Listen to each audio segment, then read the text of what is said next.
राजे, पिढ्यानपिढ्या आमच्यावरचा तुमचा विश्वास आम्ही वाढवतच आलो आहोत. म्हणूनच भैया साहेबांनी तुम्हाला भावाचा दर्जा दिला होता. भावाचा. राजे, काहीतरी गैरसमज होतोय. गैरसमज झाला होता, आता नाही. आता पश्चाताप होतोय आम्हाला तुमच्यावर विश्वास दाखवल्याचा.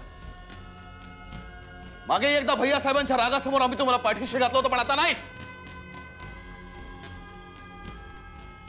तेव्हा जर आम्हाला माहिती असतं ना की तुम्ही इतके बेजबाबदार आहात, तर भैया साहेबांच्या आधी आम्ही तुम्हाला हाकलून दिलं असतं. संयम आदित्य राजे. संयम? भैया साहेब, अजूनही तुम्ही आम्हाला संयम पाळायला सांगताय? ते दोघं तिकडे आपल्या विरुद्ध कोर्टात साक्ष द्यायला तयार झालेत आणि तरी तुम्ही संयम पाळायला सांगताय? राजे, जसा आतापर्यंत विश्वास ठेवला तसा अजून एकदा ठेवा. आम्ही जातीने याच्यामध्ये लक्ष घालतो. मणी,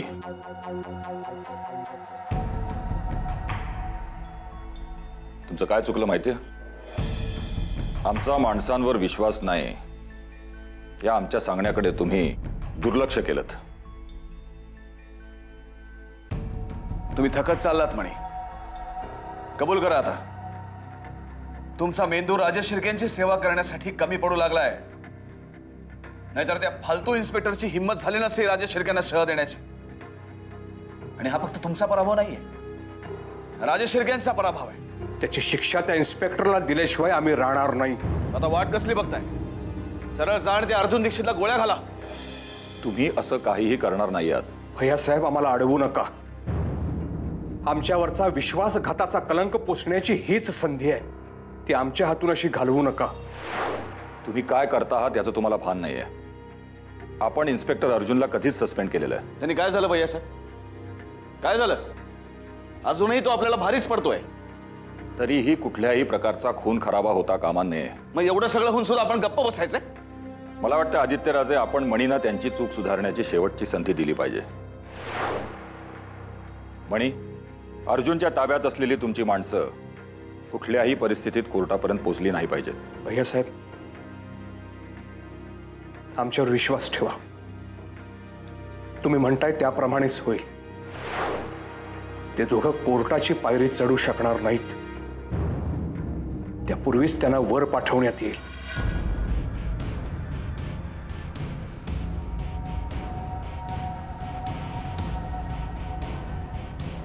आणि एक गोष्ट लक्षात असू द्यात, यावेळी जर काही गडबड झाली तर तुम्हाला कुठल्या मार्गाने कुठं पाठवायचं ते आम्ही ठरवू.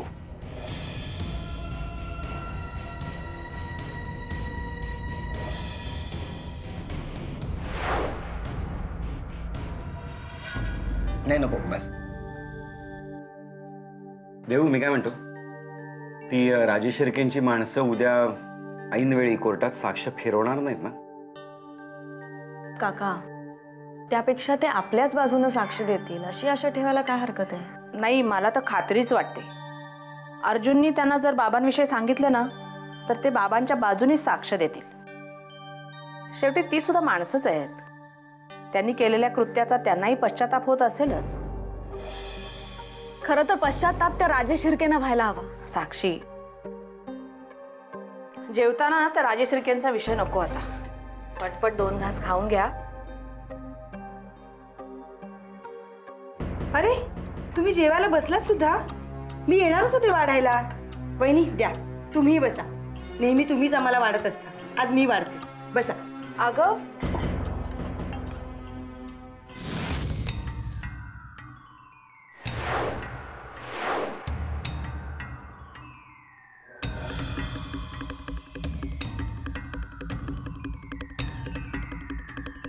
मकरा, अरे असा पानावरून उठून कसं चाललास?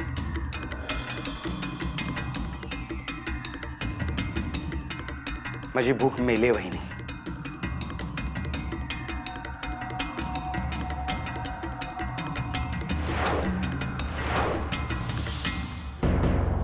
तुला भात वाढू? नको. काकाला मध्येच काय झालं?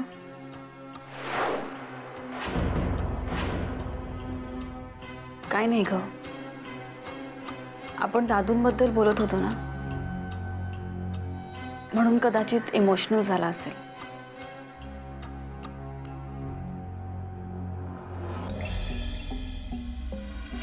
हो साहेब, मारू नका हो साहेब. अर्जुन, मोठ्या मुश्किलीने हे आपल्या हातात आले. मी एक काम करतो, त्यांना ऑफिसला अटक करून त्यांची रिमांडच घेतो. नाही, नको. मला काय वाटतं, त्यांना अटक करणं जास्त धोकादायक ठरू शकेल.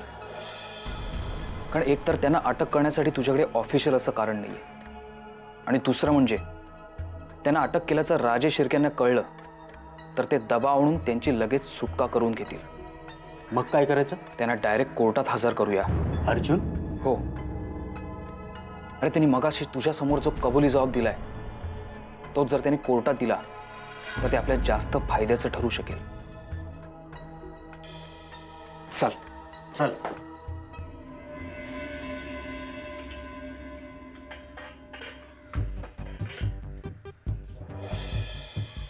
देवयानी, आज तुझ्यामुळे मी वाचले. यांनी न जेवण्याचं कारण तू चुकून जरी सगळ्यांना सांगितलं असतंस तर देव आज वाचवलंस. तसं अजून एक काम कर. मला माहिती आहे हे काम फक्त तूच करू शकतेस. मला मान्य आहे माझ्या हातून चूक झाली, पण ही चूक पुन्हा होणार नाही हे किती वेळा सगळ्यांना समजावून सांगू? तूच सांग. म्हणजे मला असं म्हणायचं होतं की तू यांना मला माफ करायला सांग. एकाच घरात राहून एवढा राग बरं नाही. म्हणजे तूच सांग, बरं दिसतं का हे?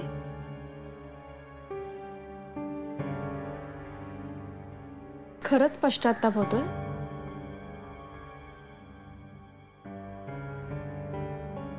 नाही, म्हणजे तसं होत असेल तर तुझ्यासाठी आणि या घरासाठी चांगलंच आहे.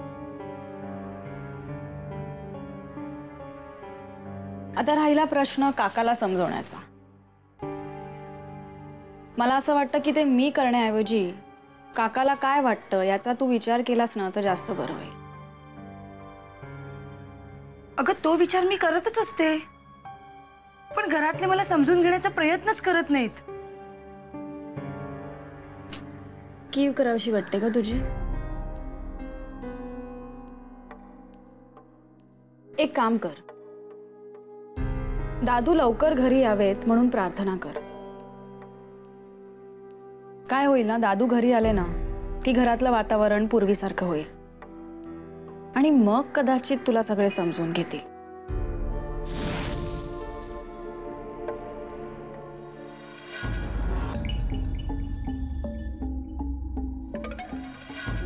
बनूताई, ठेवा बरं सगळं ते. आधी खाली उतरा, खाली उतरा चला. आणि जा बघ ना इथं.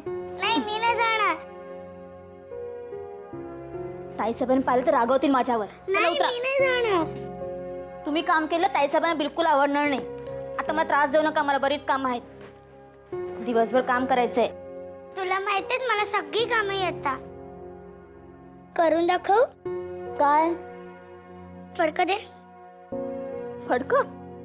तिकडे बघ. आता एक ग्लास मी त्याला पुसून दाखवते. अहो, ते फुटेल ग्लास. द्या बरं इकडे. नाही फुटणार. फुटणार. मला मारतील बाबा. नको नको नको. नाही द्या फुटणार. म्हणते ना. नाही फुटणार. नाही नाही नाही.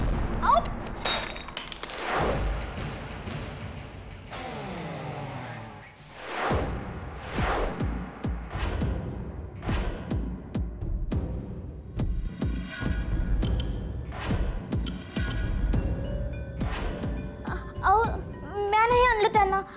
त्याच आल्या माझ्या मागून. माफ करा, चूक झाली, पुन्हा नाही व्हायची. एकदा माफ करा.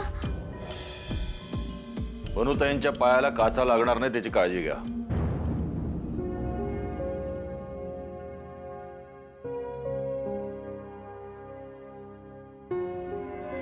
हो, सांगेन, काकाला सांगेन. हां, तसंच काही वाटलं तर तुला फोन करते. Okay, bye. कुणाशी बोलत होतीस? आणि मोबाईल अर्जुनने दिलाय, त्याच्याशीच बोलत होते. देऊ? काका, दादूंना उद्या कोर्टात हजर करणार आहेत. म्हणजे दादू उद्या सुटणार? येस. काय झालं? नाही, काही नाही. फक्त एकच शंका आहे देऊ. गेल्या वेळेला जसं ऍडव्होकेट राणेंनी आपल्याला फसवलं तसंच यावेळी नाही काका, यावेळी तसं काहीही होणार नाही. अर्जुनने तसा बंदोबस्त केलेला आहे. आई उद्या दादूंना कोर्टात हजर केलं ना की मग अर्जुन हरी काकांना आणि राजेश शिर्क्यांच्या त्या 2 गुंडांना घेऊन कोर्टात येणार. त्यांनी कोर्टासमोर साक्ष दिली की दादू बाहेर आणि राजेश शिर्के आत. देव करो आणि अगदी असंच हो. पण देव, राजेश शिर्के असे गप्प बसतील? आई उद्या तरी ते काहीच करू शकणार नाहीत. आणि मी आणि अर्जुन सतत संपर्कात राहून राजेश शिर्क्यांचा प्रत्येक प्लॅन हाणून पाडणार. आई तू काळजी करू नकोस. उद्याचा दिवस आपलाच आहे.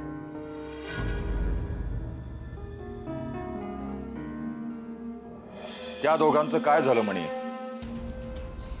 उद्या अर्जुन त्यांना घेऊन आमच्या विरोधात कोर्टात साक्ष देणार आहे. खरंय काय?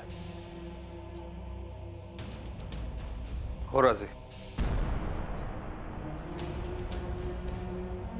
मग पुढं काय? आमचंच चुकलं.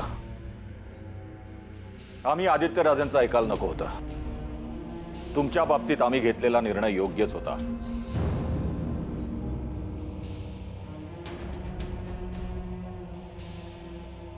तुमच्यासाठी आजची शेवटची रात्र आहे. उद्या कोर्टात काय निकाल लागणार आहे आम्हालाही माहिती नाही. पण जर निकाल आमच्या विरोधात लागला आणि जर तो डिव्हिस सुटला तर आमच्या कोर्टात तुमचा निकाल लावायला वेळ लागणार नाही.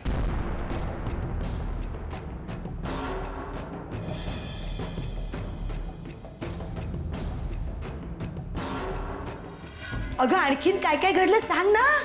काय सांगू? It was unbelievable Maugham. आम्ही जिथे जिथे कॅम्पेनसाठी गेलो तिथे तिथे प्रत्येक ठिकाणी आमची 5 स्टार मध्ये सोय होती.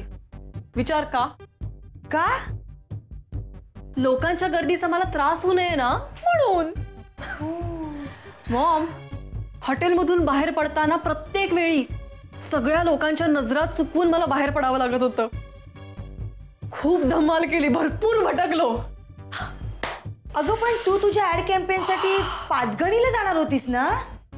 तिकडे पण जाऊन आलो mom. It was just fun, lot of fun. तिकडे ना मी अमोलला पण भेटले. आम्ही दोघांनी पण खूप धमाल केली. तू अमोलला भेटून आलीस? मग त्याला घरी का नाही घेऊन आलीस? त्याला कसली तरी सुट्टी आहे ना आता? त्याला दुसऱ्या दिवशी दार्जिलिंगला जायचं होतं ना. दार्जिलिंगला? मला कोणीच काहीच कसं बोललं नाही. नाही, मी त्याला म्हटलं की या सुट्टीत घरी ये म्हणून, तर मला म्हणाला की नाही मला दार्जिलिंगला जायचंय. शाळेची पिकनिक होती ना, मग म्हटलं जाऊ दे दार्जिलिंगला. पिकनिकसाठी पैसे? माझ्याजवळ जमा केलेले होते तेवढे मी पाठवले. सॉरी. इथून पुढे असले कुठलेही निर्णय घेताना मला विचारायची तसदी घेत जा.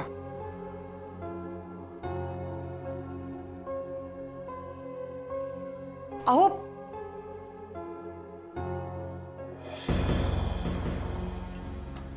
हॅलो मॉम, तू बरी आहेस ना? अगं बाबा तुला एवढं बोलले आणि तू ऐकून घेतलंस? ऐकून घ्यावं लागलं श्रावणी. तू खूप दिवसांनी घरी आलीस. त्या दरम्यान या घरात काय काय घडलं तुला माहित नाही. कळेलच. तू दमून आलीस, आराम कर.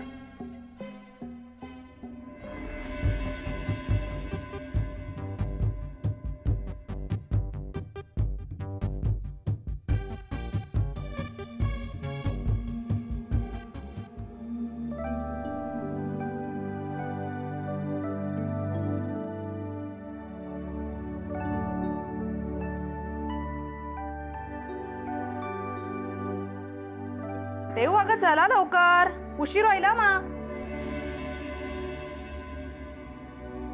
देऊ, साक्षी. ए साक्षी, चल, किती वेळ त्या टाईपरायटरशी खेळत बसणार आहेस? आईची पूजेची तयारी झाली वाटतं. चल चल लवकर. प्रतीक्षा, अगं ही फुलं घे. छान आहे तर. आज पहिल्यांदा मोऱ्यानं मी सांगितल्या माझं काम ऐकलं आणि फुलं आणली बघ.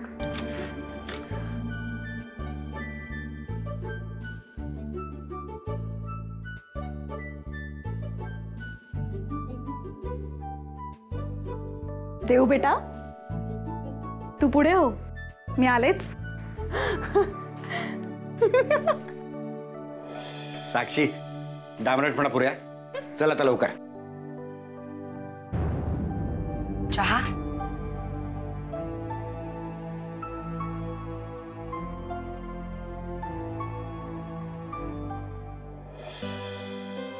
देऊ, साक्षी, अगं चला लवकर, किती वेळ? उशीर होईल ना मग. अगं आरतीला या सर्वजणी आल्या येत आहे.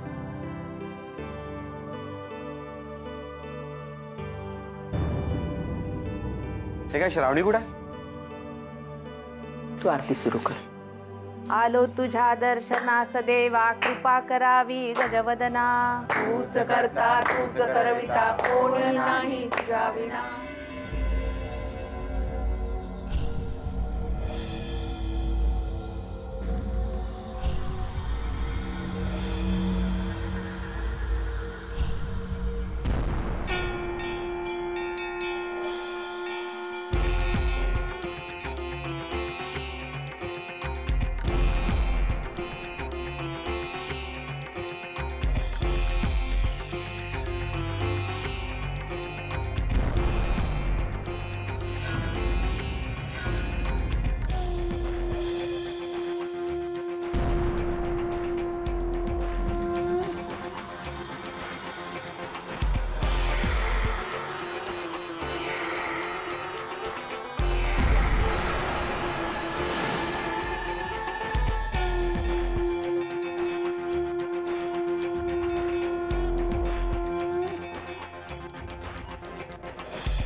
गणपती बाप्पा मोरया, मोरया, मोरया, गणपती बाप्पा मोरया, मोरया, मोरया, गणपती बाप्पा.